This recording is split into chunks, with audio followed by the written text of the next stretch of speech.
Welcome, Max here. This is a series I'm calling News to Me, where I try to find. Well, I'm in my Blockbuster shirt. I love blockbusters. I love music. I love entertainment. I love video games, and there's so much out there. I'm a huge, in this episode of News to Me, a huge Radiohead fan.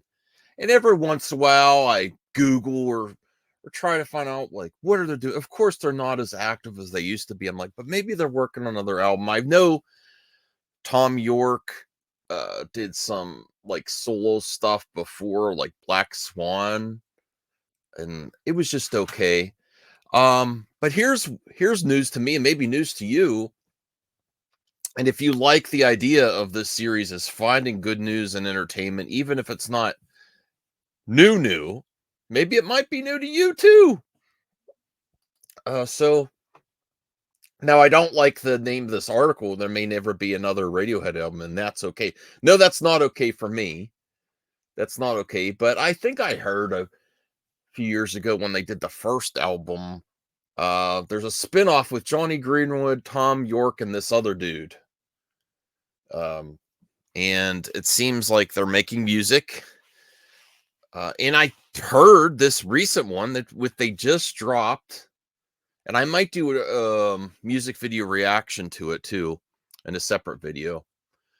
It's called Smile, I believe. And they're on their second album, and I heard they're, it's more of a band experience. It's probably still very experimental, knowing Johnny Greenwood and Tom York. On Smile's second album, a band that began as Tom York and Johnny Greenwood's pandemic era project. That's where I heard about it. Pandemic era side project feels more than ever like the main event. Now that's great to hear. I don't know if that's accurate yet because I didn't listen to any Smile. I will in a separate video. Oh, that breakfast sandwich looks good. Oh, and they're from McDonald's. Radiohead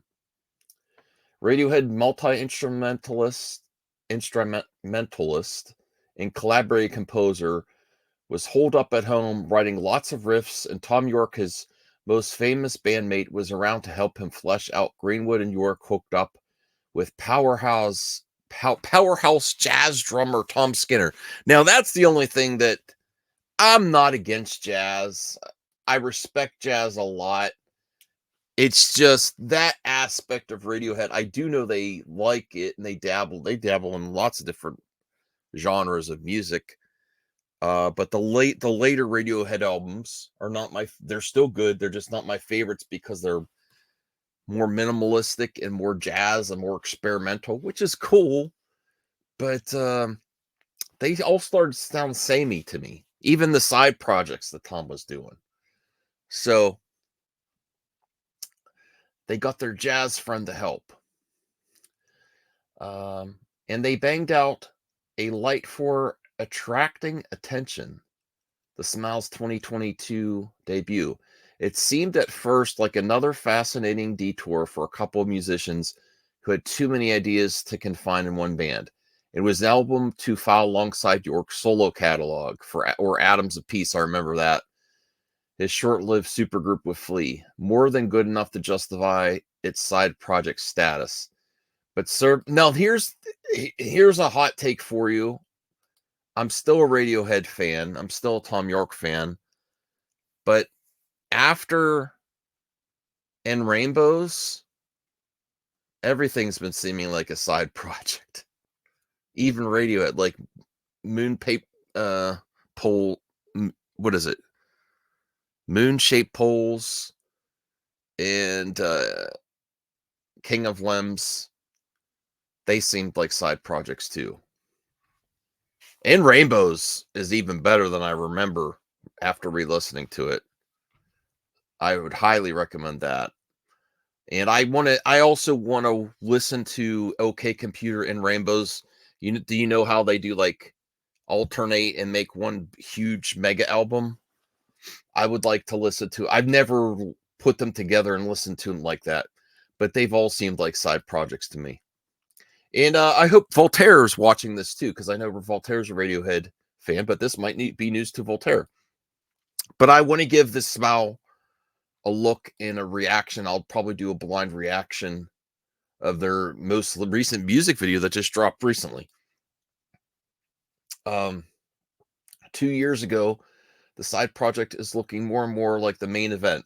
Last week, Smile released a spectacular second album, Wall of Eyes. The trio will be touring across Europe all spring and summer. Meanwhile, Radio hasn't released an album since 2016, A Moon-Shaped Pool, or played live since 2018. Guitarist Ed O'Brien said in 2022 that he's not sure if they'll make music together again. I think they will. I don't still like the premise that you might not get another Radiohead album. That's okay. I believe even if they take a longer hiatus, that we're still going to get a really epic Radiohead album in the future. That's my thoughts on finding out that Tom York and Johnny Green would have been busy on a side project during the pandemic. I think I kind of slightly vaguely remember hearing something about that, but they just released their second album. Are you going to check it out? What's your favorite version of Radiohead? There's so many Radiohead albums I love. I have to say the one that got me interested in the band was the Bends.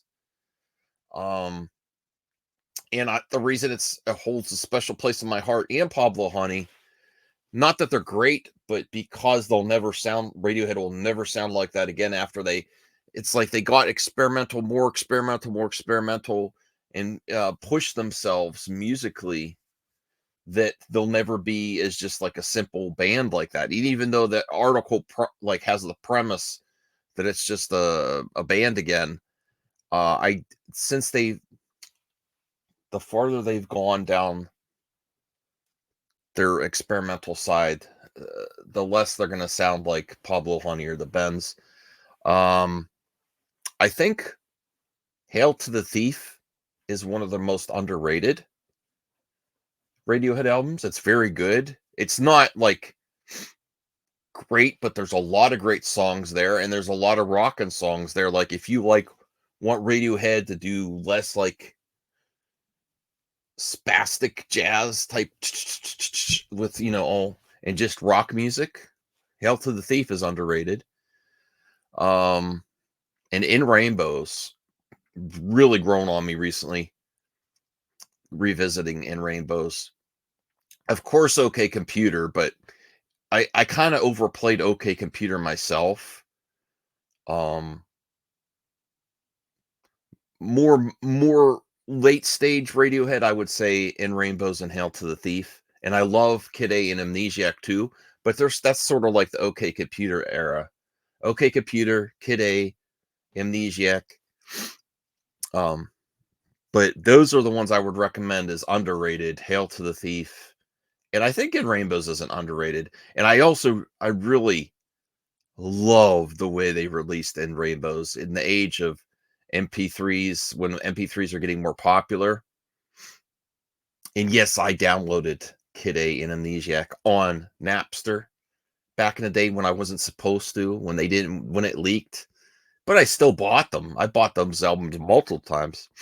But the reason I really like In Rainbows too is they just dropped it out of nowhere and said you could buy it now.